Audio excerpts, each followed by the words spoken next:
Happy Friday, Cultural Confederates. And you know what that means?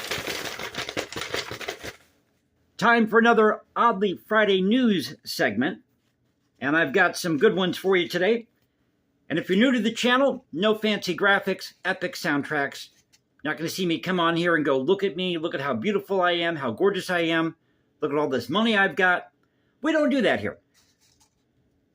So we talk about the news of the day, try to preserve great art, music, history, and culture. You might get a tinge of politics, but that's what the channel's about. Sorry for those of you who've been watching. I got to say that at the beginning of every video, pardon me, because you never know who's clicking on these videos for the first time. I mean, you wouldn't want anybody who's watching these videos just to wander into some video not knowing what's going on, right? Who the hell is this guy? What's this all about? And pardon the background noise. They're doing some construction outside. Nothing I can do about it, so it is what it is. We're doing this in real time. And we're going to do it in one take, mistakes and all. Oh my God. So have you seen this story? Nobody's talking about BLM. Whatever happened to BLM? Well, this according to News Channel 8 WFLA, a Black History Matters mural, say that 5 times, has mysteriously been repainted overnight after art referring to BLM drawings from 2020 were removed at the direction of the Florida Department of Transportation, the DOT. Now, it's not known who repainted the mural, but the original was created with chalk and unveiled during a Juneteenth celebration back in 2020 during the Summer of Love. And in 2023, BLM was changed to Black History Matters. So originally it was this Black Lives Matter mural. Then it got changed. It was made with colored chalk or whatever. Markers, crowns, whatever these people do. But that was changed to just a simple black and white Black History Matters. Now, the Florida DOT removed the artwork along with other displays over Labor Day weekend, and this after Governor DeSantis signed legislation in June requiring all street art to be removed from all sidewalks, roadways, and crosswalks. So listen up, lefties, all you activists. They weren't singling you out. Governor DeSantis said this is all artwork on all these sidewalks. It's all got to go, all this graffiti. And he was citing safety concerns. A Nigerian group set a new Guinness World Record, reading books aloud for over 431 hours. Wow, 431 hours. I don't think anybody in Congress, can I speak right today? Okay. I don't think anybody in Congress, learn to slow down on your video. I don't think anybody in Congress could live that long with a filibuster. I mean, they couldn't stand there for 431 hours and, ramble, read the phone book. That's what they do sometimes in these sessions with Congress. Now, this is all part of a Nigerian campaign to have the youth and public read more, literacy campaign. And they're setting a new world record, 431 hours. How do you like that one? Over at UPI, deputies rescue a deer with a tomato cage stuck on its head in Colorado.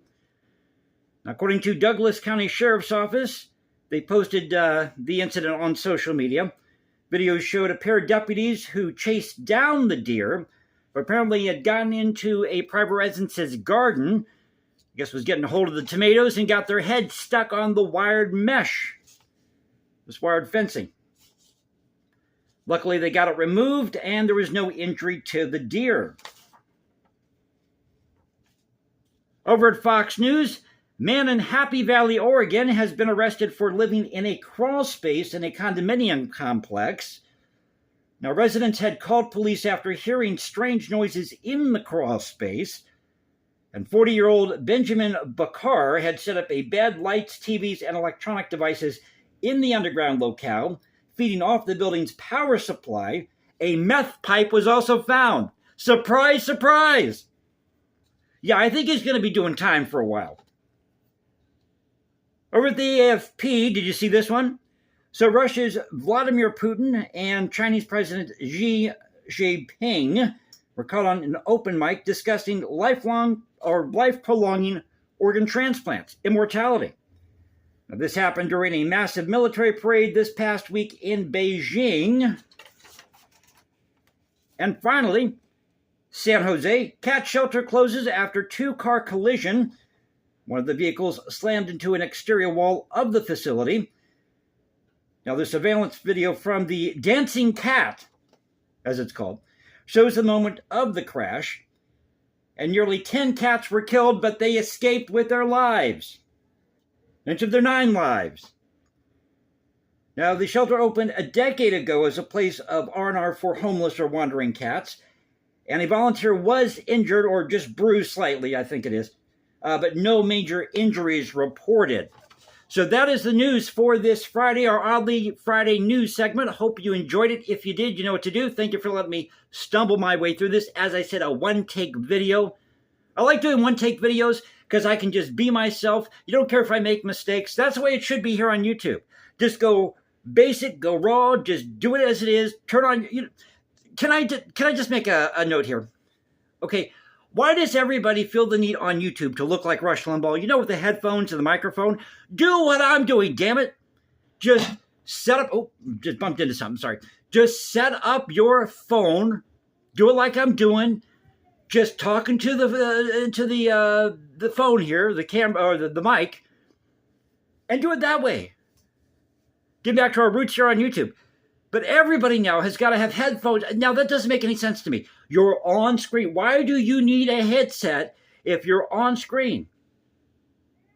You know, sometimes it's okay to kind of do things, you know, kind of like, just on the fly. Maybe that's what you should be doing. So, just my 2 cents about that. But at any rate, hope you enjoyed the video. If you did, you know what to do. Follow me at Instagram, #JasonComposes, because I write music in my spare time. Go to X, Culture Confederacy, at Culture Confed1 on X. Now you can find me at Substack. This is the Culture Confederacy saying, keep up the culture. God bless. I'll catch you next time, and y'all have a great weekend. Take care.